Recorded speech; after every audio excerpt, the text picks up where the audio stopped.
Assalamualaikum warahmatullahi ta'ala wabarakatuh. Balik lagi di channel Indra Edu. Nah, dalam kesempatan kali ini kita akan belajar bersama lagi, yaitu tentang materi pendidikan Pancasila kelas 11 SMA MA sederajat. Adapun sub pembahasannya itu adalah bagian D, Pancasila sebagai ideologi negara. Seperti biasa, sebelum kita lanjut kepada pembahasan, mari subscribe terlebih dahulu, like, komen, dan boleh share kepada rekan-rekannya supaya kita semua bisa menebar manfaat yang lebih banyak lagi. Adapun tujuan pembelajaran yang akan kita bahas dalam video kali ini, yaitu peserta didik itu diharapkan mampu memahami materi terkait yang pertama, pengertian dan ciri ideologi. Yang kedua, Pancasila sebagai ideologi negara Republik Indonesia. Yang ketiga, Pancasila sebagai meja statis dan Leitsar dinamis. Mari simak materinya. Nah, yang pertama, pengertian dan ciri ideologi. Ideologi berasal dari dua kata bahasa Yunani, yaitu idios dan yang berarti ide, dan logos yang berarti pengetahuan. Istilah ideologi kemudian memiliki arti umum sebagai seperangkat pengetahuan, nilai, keyakinan, dan pandangan dunia yang menjadi landasan pemikiran dan tindakan seseorang atau kelompok dalam bidang politik, sosial, ekonomi, dan budaya. Nah, menurut Kunto Wibisono menemukan ada 3 unsur esensial yang termuat di dalam ideologi. Di antaranya, yang pertama adalah keyakinan, yang kedua mitos, dan yang ketiga adalah loyalitas. Keyakinan dalam arti bahwa setiap ideologi selalu menunjuk adanya gagasan-gagasan vital yang sudah diyakini kebenarannya untuk dijadikan dasar dan strategi bagi tercapainya tujuan yang telah ditentukan.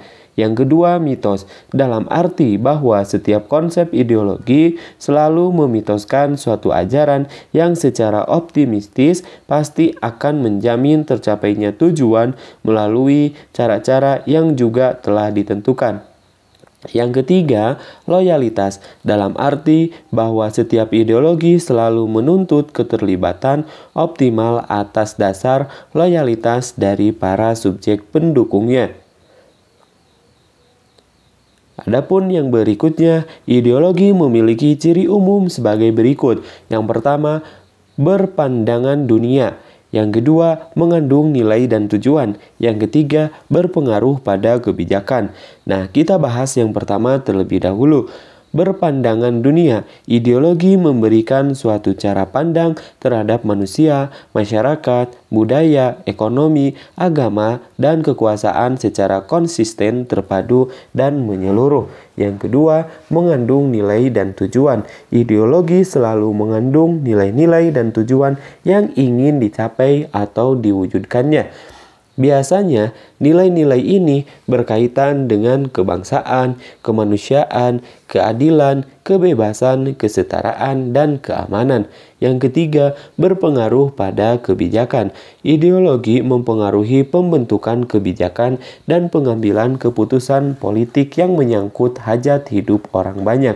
Ideologi misalnya dapat mempengaruhi bagaimana bentuk dan peran pemerintahan, pembagian kekuasaan, distribusi kesejahteraan, pengelolaan lingkungan, dan pemanfaatan sumber daya alam. Adapun yang berikutnya, bagian dari ciri umum ideologi. Yang keempat adalah pemberi dan pembeda identitas. Yang berikutnya yang kelima adalah pendorong perubahan sosial. Dan yang terakhir adalah bersifat adaptif dan kontekstual.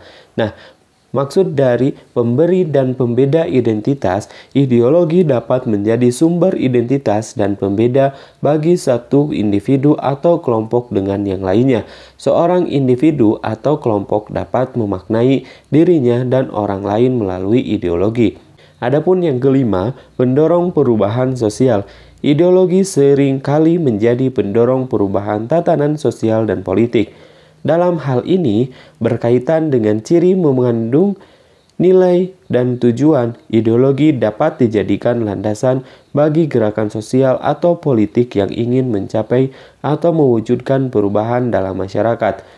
Adapun yang berikutnya yang keenam bersifat adaptif dan kontekstual.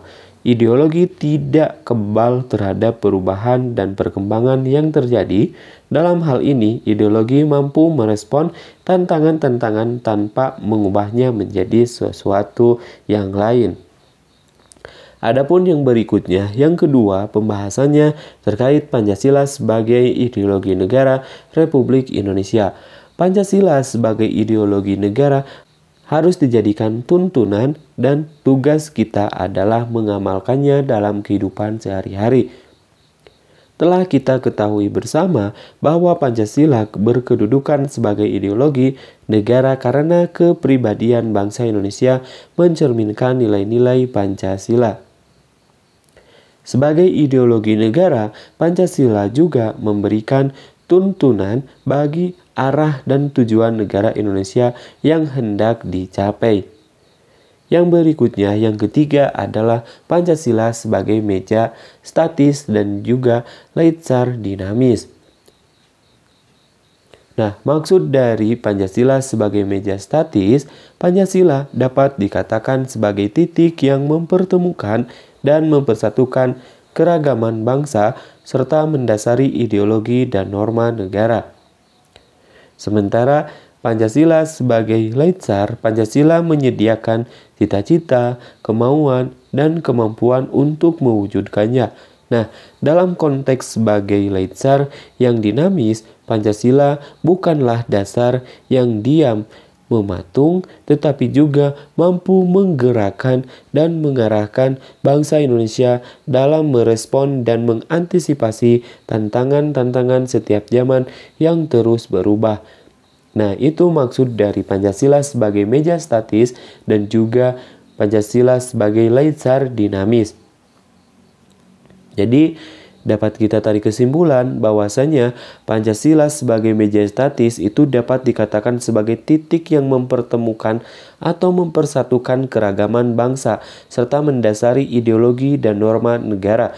Keragaman di sini baik dilihat dari suku, agama, ras, bahasa, dan budaya yang ada di negara kita itu mampu dipersatukan sesuai dengan Pancasila, sila yang ketiga, yaitu Persatuan Indonesia.